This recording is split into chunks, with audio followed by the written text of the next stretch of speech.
दोस्तों, तो आज है महाशिवरात्रि और हमारे घर पे चल रही है सजावट। हम लोग थोड़ा बहुत आंगन और मंदिर को सजाते हैं फूलों से। और ये जा रही है शिव जी की बारात। ऑलमोस्ट 3-4 साल बाद मैं इस बार घर पे हूँ एंड इन सालों में सबसे ज्यादा शिव जी की बारात को ही मिस करा करती थी। एंड आज मेरे घर पे शिव जी की शादी और शिव जी की अभिषेक पूजा होने वाली है, तो उसकी तैयारियां चल रही है। यहाँ हम लोगों को टीका देते हैं पंडित जी। आज ये पूजा करने वाले हैं मेरे फुआ और फूफा। पहले बाबा और दादी करा करते थे एंड इस साल फुआ और फूफा कर रहे हैं। तो इस पूजा को स्टार्ट करने के लिए पंडित जी जो जो इंस्ट्रक्शंस दे रहे हैं उन सभी चीजों को अच्छे से फॉलो किया जा रहा है यहाँ पे।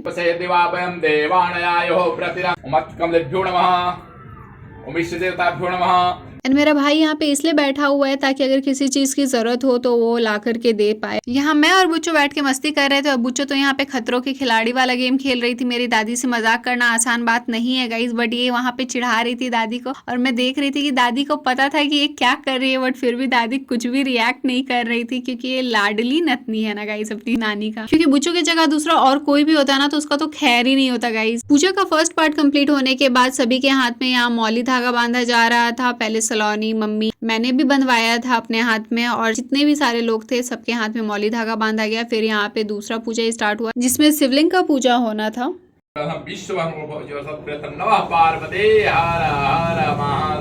एंड अब अभिषेक पूजा की तैयारी स्टार्ट हो जाती है जहाँ शिव जी को नहलवाया जाता है दूध से, पानी, हनी और भी बहुत सारी चीजों से नहलवाया गया था। और इधर अंकित भी अब तक आ गया था। सबसे पहले फुआ शिव जी और पार्वती जी का गठबंधन करती है। गठबंधन करने के बाद शिव जी का पूजा स्टार्ट हो जाता है। यहाँ पे उनपे कुछ कुछ चढ़ाया जाता है और फिर यहाँ देखिए मम्मी और फुआ एक दूसरे को सिंदूर लगा रही है जो की कंपल्सरी पार्ट होता है। एंड फिर स्टार्ट हो जाती है अभिषेक पूजा। पहले दूध से अभिषेक किया जाता है शिव जी का एंड फिर गन्ना का रस से भी अभिषेक किया जाता है जो कि कंपलसरी पार्ट होता है। इस पूजा को बहुत ही ज्यादा केयरफुली किया जाता है क्योंकि इसमें पानी का फ्लो रुकना नहीं चाहिए। अगर कोई पकड़ के खड़ा है तो उसमें कोई ना कोई पानी डाल रहा होगा और ये इतना सारा पानी कलेक्ट हो गया था। पानी, दूध और जो भी चढ़ा था वो सारी चीजों को नीचे नहीं गिरने दिया जाता। अभिषेक पूजा कंप्लीट हो जाने के बाद अब बारी आती है शिव जी की शादी की। तो शिव जी और पार्वती जी को अच्छे से सजाया जाता है, उन्हें मोर पहनाया जाता है और फिर यहाँ पे देखिए लावा चढ़ाया जा रहा है। एक नॉर्मल शादी में जैसे चीजें होती है वैसे ही यहाँ पे भी होती है। यहाँ पे पार्वती जी को सिंदूर पहनाया जाता है, फिर उनका परछावन किया जाता है, उन लोगों को चुमाया भी जाता है, बिल्कुल जिस तरीके से नॉर्मल शादियों में होता है।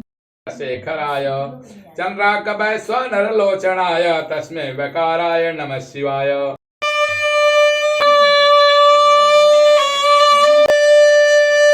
फिर हम सभी एक एक करके आरती दिखाते हैं एंड प्रसाद मिलती है। बट पंडित जी मुझे बोलते हैं कि पहले मुझे सारे पैसे कलेक्ट करके दो, तो पहले मैं उन्हें देती हूँ और फिर मैं खाती हूँ प्रसाद क्योंकि मुझे बहुत जोरों की भूख लगी थी। Okay then, happy Shivratri, bye bye.